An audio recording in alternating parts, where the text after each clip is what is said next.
Uma vida com propósito de Rick Warren. Dia 3. O que dirige sua vida? Percebi que o que faz os homens correr atrás do sucesso é a inveja. Eclesiastes 4:4. O homem sem propósito é como um barco sem leme, um vira-lata, um nada, um ninguém. Thomas Carlyle. A vida de todo indivíduo é dirigida por algo. A maioria dos dicionários define o verbo dirigir como guiar, controlar, direcionar. Se você está dirigindo um carro, batendo um prego ou chutando uma bola, estará naquele momento guiando, controlando e direcionando. Que força motriz dirige sua vida? Neste exato momento é possível que um problema, uma urgência ou o fim de um prazo determinado esteja dirigindo você. É possível que uma lembrança dolorosa, um temor ou uma crença inconsciente também o esteja dirigindo. Centenas de circunstâncias, valores e emoções podem dirigir sua vida. Eis aqui 5 dos mais comuns. Primeiro, muitos são dirigidos pela culpa. Algumas pessoas passam a vida inteira fugindo de remorso e ocultando a vergonha. Dirigidas pela culpa, são manipuladas pelas lembranças. Permite que o passado controle o futuro e frequentemente punem a si mesmo, sabotando o próprio sucesso. Quando Caim pecou, sua culpa a afastou da presença de Deus que disse: "Você será um fugitivo errante pelo mundo." Gênesis 4:12. Esse quadro descreve a maioria das pessoas hoje em dia. Andar pela vida sem propósito. Somos produto de nosso passado, mas não precisamos ser prisioneiros dele. O propósito de Deus não é restringido por nosso passado. Ele tornou um assassino chamado Moisés no líder e um covarde chamado Gideão no corajoso herói. E também pode fazer coisas maravilhosas com o restante de sua vida. Deus é especialista em dar às pessoas um novo começo. A Bíblia diz: "Como é feliz o homem que tem suas desobediências perdoadas e seus pecados cobertos." Salmo 32:1. Segundo, muitos são dirigidos pelo ressentimento e pela raiva. Algumas pessoas apegam-se à mágoa, sem jamais superá-las. Em vez de aliviar a dor por meio do perdão, revive-na continuamente em seu pensamento. Quando dirigidas pelo ressentimento, calam-se e interiorizam a raiva, enquanto outra se irrita e agride outros. Ambas as reações são nocivas e inúteis. O ressentimento sempre machuca mais o ofendido que a pessoa que o ofendeu. Enquanto o ofensor provavelmente já esqueceu o insulto e segue em frente, você continua angustiado em sua dor, perpetuando o que aconteceu. Ouça, aqueles que magoaram no passado não poderão continuar a feri-lo, a menos que você se agarre à dor por meio do ressentimento. O que passou, passou. Nada pode mudar o passado. Você apenas se machuca com a amargura. Para seu próprio bem, aprenda com o passado e o mande para bem longe. A Bíblia diz: "Ficar desgostoso e amargurado é loucura, é falta de juízo que leva à morte." Terceiro, muitos são dirigidos pelo medo. Seus temores provavelmente resultam de experiências traumáticas e de experiências fantasiosas, do crescimento no lar extremamente severo ou mesmo de uma predisposição genética. Independentemente do que tenha causado tal situação, pessoas dirigidas pelo medo com frequência perdem grandes oportunidades por ter medo de correr riscos. Em vez disso, comporta-se de maneira cautelosa, evitando arriscar-se e tentando manter o status quo. O medo é o encarceramento voluntário que o impedirá de se tornar no que Deus pretende que você seja. Você deve agir contra isso, com as armas da fé e do amor. A Bíblia diz: No amor não há espaço para o medo. O amor amadurece e expulsa o medo, considerando que o medo causa uma vida vacilante cheia de temores. Medo da morte, medo do julgamento. Podemos dizer que quem tem medo não está completamente aperfeiçoado no amor.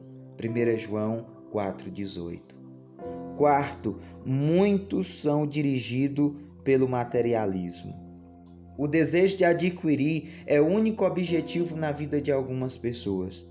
O impulso de sempre querer mais se baseia na concepção equivocada de que possuir mais me tornará mais feliz, mais importante e mais protegido. Contudo, são 3 expectativas falsas. Os bens materiais trazem felicidade apenas temporária. A situação de constante tranquilidade acaba gerando o tédio e então passamos a desejar novidades, coisas maiores e melhores. Também é um mito a concepção de que quanto mais bem adquirir, mais importante serei. Autoestima e riquezas materiais não são sinônimos. Nosso valor não é determinado por nossas posses. E Deus deixa claro que as coisas mais valiosas da vida não são os bens materiais. O mito mais comum a respeito do dinheiro é de que quanto mais dinheiro se tem, mais protegido se está. Isso não é verdade. Riquezas podem ser perdidas num piscar de olho, por uma quantidade considerável de fatores que fogem do nosso controle. A verdadeira segurança só pode ser encontrada naquilo que jamais poderá ser tomado de você: seu relacionamento com Deus. Quinto, muitos são dirigidos pela necessidade de aprovação. Algumas pessoas permitem que expectativas alheias, como de pais, cônjuge, filhos, professores ou amigos, controlem a sua vida. Muitos adultos ainda tentam ganhar a aprovação de pais que nunca estão satisfeitos. Outros são dirigidos pela pressão social do grupo a que pertencem, sempre preocupados com o que os outros podem pensar. Infelizmente, os que seguem a multidão quase sempre acabam perdidos nela. Não conheço todas as chaves do sucesso, mas uma chave para o fracasso é tentar satisfazer a todos. Ser controlado pela opinião dos outros é uma forma segura de jamais atingir os propósitos de Deus para a sua vida. Jesus disse: ninguém pode servir a 2 senhores. Mateus 6:24. Outras influências ainda podem dirigir sua vida, mas todas elas levam ao mesmo impasse: potencial não aproveitado, estresse desnecessário e uma vida não realizada. Esta jornada de 40 dias mostrará como ter uma vida dirigida por propósito, uma vida guiada, controlada e direcionada pelos propósitos de Deus. Nada é mais importante que conhecer o propósito de Deus para a sua vida, e nada pode compensar o prejuízo de não os conhecer. Nem o sucesso, nem as riquezas, nem a fama, nem os prazeres. Sem um propósito, a vida não passa de um movimento sem sentido, uma atividade sem direção ou uma série de acontecimentos sem motivo. Sem um propósito, a vida é banal. Nada é mais importante que conhecer os propósitos de Deus para a sua vida, e nada pode compensar o prejuízo de não os conhecer, nem o sucesso, nem as riquezas, nem a fama, nem os prazeres. Sem um propósito, a vida não passa de um movimento sem sentido, uma atividade sem direção ou uma série de acontecimentos sem motivo. Sem um propósito, a vida é banal, mesquinha e inútil. Vantagens de uma vida dirigida por propósito. Há 5 grandes vantagens em se viver uma vida com propósito. Primeira, conhecer o propósito de sua vida faz com que ela tenha sentido. Fomos feitos para alcançar algum significado na vida. Por isso, tantas pessoas recorrem a métodos questionáveis como a astrologia, a psicologia, para descobri-lo. Quando a vida faz sentido, você pode suportar quase tudo. Do contrário, ela se tornará insuportável. um jovem na casa dos 20 anos escreveu: Sinto-me um fracassado, pois luto para me tornar algo que nem ao menos sei o que é. Tudo o que sei é sobreviver. Se um dia eu descobrir o meu propósito, aí sim começarei a viver. Sem Deus, a vida não tem propósito. Sem o propósito, a vida não faz sentido. Sem o sentido, a vida não tem relevância nem esperança. Na Bíblia, diversas pessoas expressam sua falta de esperança. Isaías queixou-se: Tenho me afadigado sem qualquer propósito. Tenho gastado minha força em vão e para nada. Isaías 49:4. Jó disse: Meus dias são vazios e sem esperança. Jó 7:6. E detesto a vida, não quero mais viver. Deixe-me em paz, pois a minha vida não vale nada. Jó 7:16. A maior de todas as tragédias não é a morte, mas a falta de propósitos de vida. A esperança é tão essencial para a vida quanto o ar e a água. É preciso esperança para lutar. Dr. Barney Segal descobriu que podia prever qual dos pacientes com câncer apresentaria melhoras ao perguntar: Você quer viver até os 100 anos de idade? Os que tinham profunda noção de propósito de vida respondiam que sim, e eram aqueles com maiores probabilidades de sobrevivência.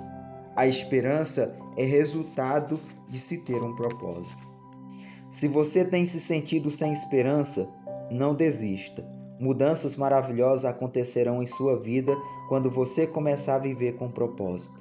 Deus diz: Sei os planos que tenho para vocês, planos para o bem, não para lhe causar aflição. Eu lhes darei esperança e um futuro promissor. Jeremias 29:11. Talvez você esteja com a sensação de estar enfrentando um problema insolúvel, mas a Bíblia diz: Deus é capaz de fazer muito mais do que nós jamais ousaríamos pedir ou mesmo imaginar, infinitamente além de nossas mais sublimes orações, anseios, pensamentos ou esperanças. Efésios 3:20. Segunda, conhecer seu propósito simplifica a vida. Ele define o que você faz e o que não faz. O propósito é o padrão pela qual você alivia suas ações para saber as que são essenciais e as que não são. Basta perguntar: essa ação me ajudará a cumprir o propósito de Deus para a minha vida? Sem um propósito claro, ficamos sem alicerce para fundamentar as decisões, dividir o tempo e empregar os recursos. A tendência será tomar decisões com base nas circunstâncias, nas pressões do momento ou nas variações de humor. Quem não conhece seu propósito exagera nas atividades e isso causa estresse, fadiga e conflito. É possível fazer tudo o que as pessoas querem que você faça.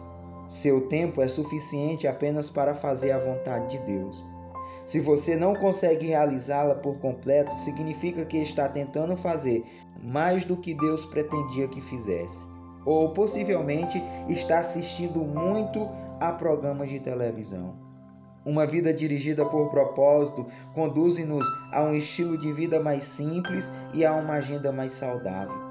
A Bíblia diz: a vida presunçosa e cheia de pompa é uma vida vazia, mas a vida simples e sincera é uma vida plena. Provérbios 13:7.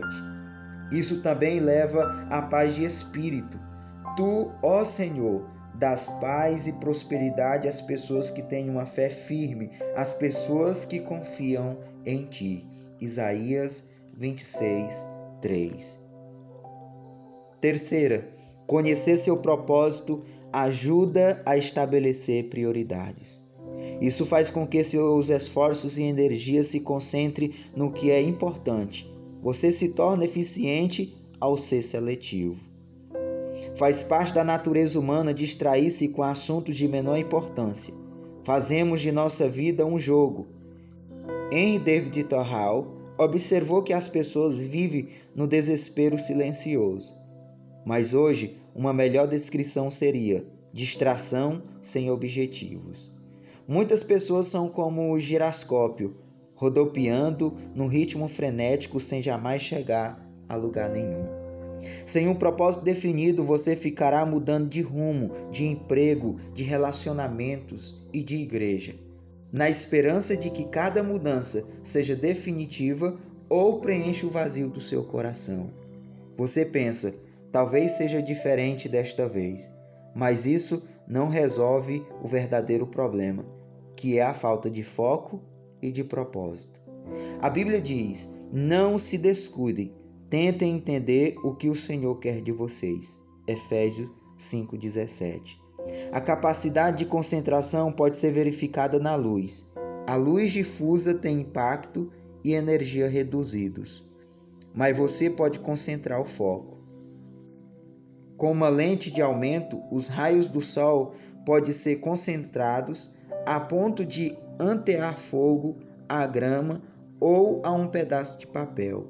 Quando a convergência da luz é maior, como raio laser, ela pode até cortar o aço.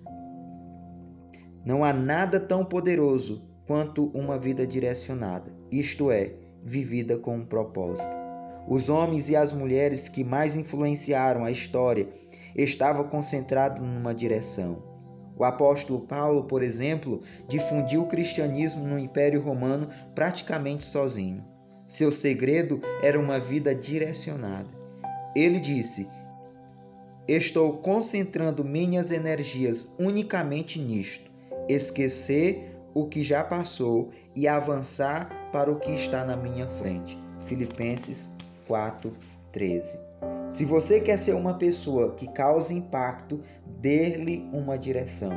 Pare de andar em círculo, pare de tentar fazer de tudo, faça menos. Elimine até mesmo as boas atividades, concentrando-se apenas no que mais for importante. Jamais confunda atividade com produtividade. Mas você pode estar ocupado sem ter um propósito. Mas para quê? Paulo disse: assim, os interessados em tudo que Deus tem para nós devem se manter focados no alvo. Filipenses 3:15. Quarto, conhecer seu propósito traz motivação. O propósito sempre produz entusiasmo. Nada mais estimulante que um propósito claro. No entanto, a paixão se esvai quando falta propósito. Até mesmo levantar-se da cama se torna um fardo. Normalmente é o trabalho sem sentido que nos esgota, consome nossa força e rouba nosso prazer. Não é o excesso de trabalho. George Bernard Shaw escreveu: essa é a verdadeira alegria da vida, ser usado para um propósito reconhecido por você mesmo como grandioso. Ser uma força da natureza em vez de um amontoado inconstante e egoísta de ressentimento e lamentações, sempre reclamando que o mundo não se esforça para torná-lo feliz. E quinto, conhecer seu propósito irá prepará-lo para a eternidade. Muita gente passa a vida tentando criar um legado. Tais pessoas querem ser lembradas depois de partirem. Entretanto, o que em última análise mais importa não é o que os outros dizem sobre sua vida, mas o que Deus diz. O que as pessoas não percebem é que todas as realizações acabam sendo superadas. Recordes são quebrados, reputações não subsistem e homenagens são esquecidas. Na faculdade, a mente de James Dobson era ser o campeão de tênis da instituição. Ele se sentiu orgulhoso quando viu sua taça exposta no local de destaque na sala de troféu da faculdade. Anos mais tarde, alguém lhe enviou o troféu pelo correio. Eles o haviam achado numa lata de lixo durante uma reforma da escola. James disse: um dia, todos os troféus serão jogados no lixo por alguém. Viver para criar um legado é um objetivo sem perspectiva. Uma utilização mais sábia do tempo é construir um legado eterno. Você não foi posto neste mundo para ser lembrado. Você foi colocado aqui a fim de se preparar para a eternidade. Chegará o dia em que você estará diante de Deus e Ele fará uma auditoria em sua vida, um exame final antes que você ingresse na eternidade. A Bíblia diz: lembre-se, cada um de nós comparecerá diante do tribunal de Deus. Sim, cada um de nós terá de prestar conta de si mesmo a Deus. Romanos, capítulo 14, verso 10 e versículo 12. Felizmente, Deus quer que passemos no teste. Por isso nos deu as perguntas antecipadamente. Pela Bíblia entendemos que Deus nos fará duas perguntas fundamentais. Primeira, o que você fez com meu filho Jesus Cristo? Deus não irá perguntar sobre sua formação religiosa ou visão doutrinária. Um único ponto importante será: você aceitou o que Jesus fez por você? Aprendeu a amá-lo e a confiar nele? Jesus disse: eu sou o caminho, a verdade e a vida. Ninguém vem ao Pai a não ser por mim. João 14, 6. Segunda, o que você fez com o que eu lhe dei? Isto é, o que você fez com sua vida? Dádivas, talentos, oportunidade, energia, relacionamentos e recurso, enfim, tudo o que Deus deu a você. Gastou-os com você mesmo ou fez uso deles para os propósitos que Deus tinha para você? Prepará-lo para essas duas perguntas é o objetivo deste livro. A primeira irá determinar onde você passará a eternidade. A segunda determinará o que você fará na eternidade. Ao terminar este livro, você estará pronto para responder a estas duas perguntas. Dia 3. Pensando sobre meu propósito de vida. Tema para reflexão: viver com um propósito é o caminho para a paz. Versículo para memorizar: Tu, ó Senhor, dás paz e prosperidade às pessoas que têm uma fé firme, às pessoas que confiam em Ti. Isaías 26, 3. Pergunta para meditar: na opinião de minha família e de meus amigos, o que dirige minha vida? E qual eu desejo que seja? Até o próximo áudio.